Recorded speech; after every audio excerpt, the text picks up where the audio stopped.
त्रिपाठी नाम का लड़का जी। कई सालों से हमें बहुत ज़्यादा ही परेशान कर रहा है, बहुत ज़्यादा परेशान कर रहा है। बहुत बार एप्लीकेशन जाके दिया है कोतवाली में, वहाँ कोई सुनवाई नहीं हुई। उसी चीज़ का वो फ़ायदा उठाता है, हर रात को मेरे घर पे आता है और पत्थरबाजी करता है ना, नशीली चीज़ें खिलाई मुझे जी। मेरी वीडियो वायरल कर दी, मतलब वीडियो क्लिप बना ली और उसे वायरल करने की धमकी देता है। अगर मैं और ये चाहता है कि मतलब वो जो चाहे मैं उसकी बातें सुनूं, मैं उसकी बातें करूं, उसकी बातें मानूं।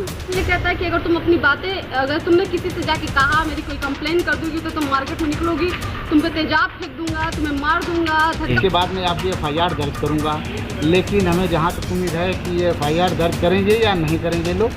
अब मेरे को समझ में नहीं आ रही कि मैं क्या करूं। ये चाहती हूँ कि मुझे न्याय मिले, ये मेरे साथ हो रहा है, कल ये औरों के साथ होगा। योगीराज में सुरक्षा व्यवस्था चाहे जितनी कड़ी करती जाए, लेकिन मनचले अपनी हरकतों से बाज नहीं आएंगे। आए दिन एक न एक अजीबोगरीब कारनामा सामने निकल कर आ रहा है, जहां पर मनचले अपनी दबंगाई के बल पर महिलाओं, औरतों व बच्चों को प्रताड़ित करें। एक ऐसा ही मामला जनपद गाजीपुर से सामने आया, जहां पर मनचलों ने मर्यादाओं की सीमा को पार कर दिया और उसे प्रशासन का भी डर नहीं। पुलिस के सामने महिला को जबरन गालियां देना, तेजाब फेंकना, जान से मारने की धमकी देना जैसी वारदात को अंजाम दिया गया।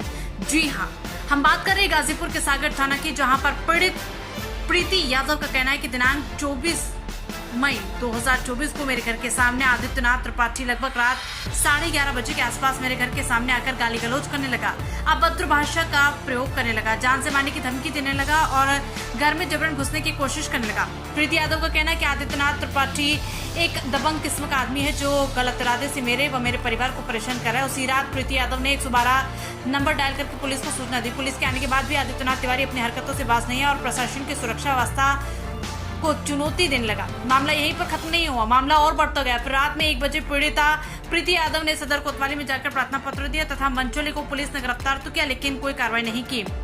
अब आपको बताएं कि पुलिस पीड़िता प्रीति यादव को गुमराह कर रही है और आजकल का बहाना बना रही है। प्रीति यादव का कहना है कि मनचले लड़के आदित्यनाथ त्रिपाठी के पास एक प्राइवेट वीडियो है जो उसने पानी में नशे की गोली देकर स्कूल के टाइम में बना लिया था और अब वो बार बार उस वीडियो को वायरल करने की धमकी दे रहा है। आज का कहना है कि मेरे परिवार को मानसिक रूप से प्रताड़ित किया जा रहा है। इतनी कहानी सुनकर आपको तो समझ में आ ही गया होगा कि आजकल किस तरीके से लड़कियों को प्रताड़ित किया जा रहा है। जहां एक तरफ सुबह के मुखिया योगी आदित्यनाथ द्वारा चलाई जा रही योजनाओं को नकारा साबित हो रही है। मिशन शक्ति, महिला सशक्तिकरण, बेटी बढ़ाओ बेटी बचाओ जैसे अभियान को इन मनचले लड़कों ने बर्बाद करके रख दिया। अब देखना ये है कि गाजीपुर पुलिस इस मामले को कितना संज्ञान में लेकर कार्रवाई करती है या टालमटोल ही करती रहेगी। आगे आप खुद ही देखें कि पीड़िता ने अपने बयान में अपना दर्द बयान किया। नाम है आपका? प्रीति यादव जी। क्या मैटर है आपका? पता पूरा नाम? प्रीति यादव, तुलसी सागर गाजीपुर में रहती हूँ मैं जी। हमारा जिला गाजीपुर है, कोतवाली पड़ता है थाना जी। पिता का नाम? पिता का नाम महेंद्र सिंह यादव। महेंद्र सिंह यादव। क्या हुआ था मैम? हमारे साथ सर ऐसा हुआ था कि क्या बोलते हैं कि आदित्यनाथ त्रिपाठी नाम का लड़का जी। कई सालों से हमें बहुत ज़्यादा ही परेशान कर रहा है, बहुत ज़्यादा परेशान कर रहा जी। है। उसे लाख मना करने के बाद भी सर हमने बहुत ज़्यादा बहुत बार एप्लीकेशन लिखा है, बहुत बार एप्लीकेशन जाके दिया है कोतवाली में, वहाँ कोई सुनवाई नहीं हुई। उसी चीज़ का वो फ़ायदा उठाता है, हर रात को मेरे घर पे आता है और पत्थरबाजी करता है।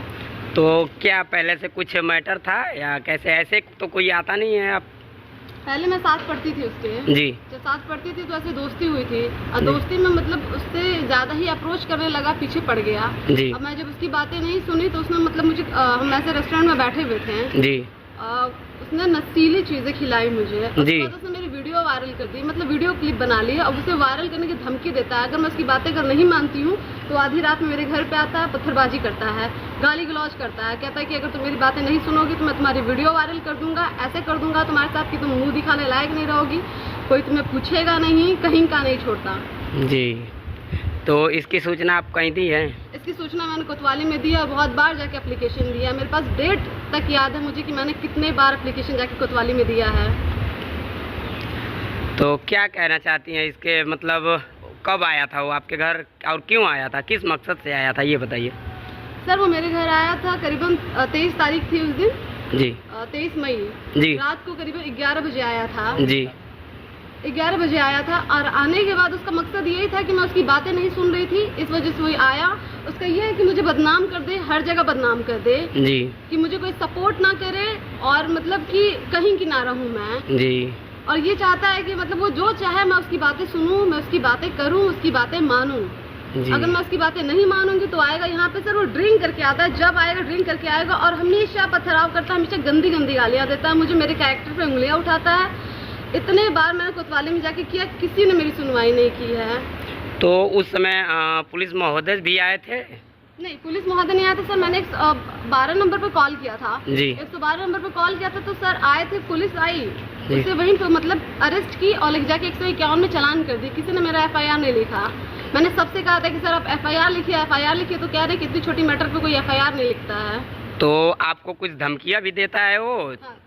हाँ सर, मुझे बहुत ज्यादा धमकियाँ देता है। क्या देता है, क्या बोलता है? तुम्हारी वीडियो वायरल कर दूंगा, मेरी दीदी लोग को सबको परेशान, मेरी पूरी फैमिली को परेशान कर दे, जो कि मेरे पापा ऑलरेडी एक आर्मी ऑफिसर हैं। जी। जब वो देश की सेवा कर रहे हैं, उनकी बेटी की यहाँ की प्रशासन उनकी बेटी की सेवा नहीं कर पा रही है जी। यहाँ तो ऐसी प्रशासन चल रही है कि उनकी एक तरफा सुनाई कर रही है जी। हम कई बार, एक बार पापा के साथ जा चुकी हूँ, अपनी मम्मी के साथ जा चुकी हूँ, बहनों के साथ जा चुकी हूँ, कोई सुनवाई नहीं है। जब जाते तो लोग कहते हैं कि अरे समझा बुझा के छोड़ देते हैं, उसे सुबह पकड़ते हैं, शाम में उसे छोड़ देते हैं और ये कहते हैं कि मैटर इतना बड़ा नहीं है जितना बड़ा बता रही हैं जी। और मुझे हर टाइम ये कहता है कि अगर तुम अपनी बातें, अगर तुमने किसी से जाके कहा, मेरी कोई कंप्लेन कर दोगी तो तुम मार्केट में निकलोगी, तुम पे तेजाब फेंक दूंगा, तुम्हें मार दूंगा। धक्का बहुत बार उसने मुझे अपनी गाड़ियों से भी धक्का दिया है। जी। भैया ऐसा है कि मैं इलाहाबाद जाने के लिए उस रात को मैं घर पे गया हुआ था जी।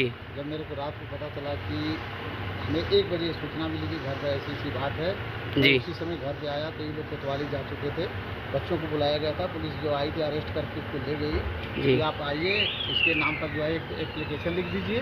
अगर एप्लीकेशन नहीं लिखोगे तो हम उसको किस आधार पर बंद करके रखेंगे। तो जब हम सुबह गए 9 बजे के करीब बुलाए थे, जब वहाँ गए तो उन्होंने बोला कोई इतनी बड़ी केस नहीं है, ये है वो है, जबकि इस बंदे पर जो है पहले से 376 धारा लगी हुई है, उसका जो है चार्जशीट लगी हुई है, लेकिन कहीं ना कहीं से अपना अप्रोच लगा करके स्टे ले रहा है। हाई कोर्ट से भी बच्ची को गुमराह करके बीच में अपने फेवर में लेकर के तुम्हारे ये करा दूंगा वो करा दूंगा, तो वहाँ से स्टे ले करके फिर उसने अपना सामने स्टे ले लिया, जिसकी वजह से उसकी गिरफ्तारी नहीं हो पाई। और बाद में उन्होंने कोतवाल सर से मैंने बात किया तो उन्होंने बोला भैया देखिए अभी व्यस्तता है, आपकी FIR दर्ज हम करेंगे लेकिन अभी नहीं करेंगे, थोड़ा 1-2 दिन रुकिए। दूसरे दिन भी बोला तो उन्होंने बोला देखिए आज मोदी जी आ रहे हैं, कल योगी जी आ रहे हैं, परसों जो है अखिलेश जी आ रहे हैं। हमने बोला सर वो तो आते ही रहेंगे, कोई बात मतलब ऐसे ही टरका रहे हैं आप लोग को? बिल्कुल टरका रहे हैं। हमने बोला सर मेरी छुट्टी भी समाप्त हो जाएगी, मेरा जो है गोरा बाजार जो है चौकी पड़ती है, मैं उनसे भी बात किया, शुक्ला जी हैं, राजकुमार शुक्ला, तो उन्होंने बोला कि भैया 2 तारीख के बाद जो है वोट पड़ जाने दीजिए, इसके बाद मैं आपकी FIR दर्ज करूँगा। लेकिन हमें जहाँ तक उम्मीद है कि ये FIR दर्ज करेंगे या नहीं करेंगे लोग, अब मेरे को समझ में नहीं आ रही कि मैं क्या करूँ। जो आदमी जो है देश की सेवा कर सकता है लेकिन चलिए पिताजी आप रोइए ना और न्याय पे भरोसा रखिए, अब ज़रूर आपको न्याय मिलेगा। आपके साथ मीडिया है और देख सकते हैं बेटी के लिए पिता का दर्द, और एक आर्मी ऑफिसर है और ये बहन है। अब हम, आप सरकार से क्या चाह रही हैं बहन? मैं ये चाहती हूँ कि मुझे न्याय मिले जी। मेरे लिए मैं चाहती हूँ कि सरकार मेरे लिए आवाज़ उठाए, मुझे न्याय दे जी। क्योंकि बार बार आज ये मेरे साथ हो रहा है, कल ये औरों के साथ होगा जी। और ये ऐसे लोग ऐसे ही मतलब आगे बढ़ते जाते हैं। तो मैं चाहती हूँ उसे दंड से दंड उसको मतलब उसको सजा मिले जी, जितना हो सके, और आगे से वो ऐसी चीज़ें ना करे किसी के साथ।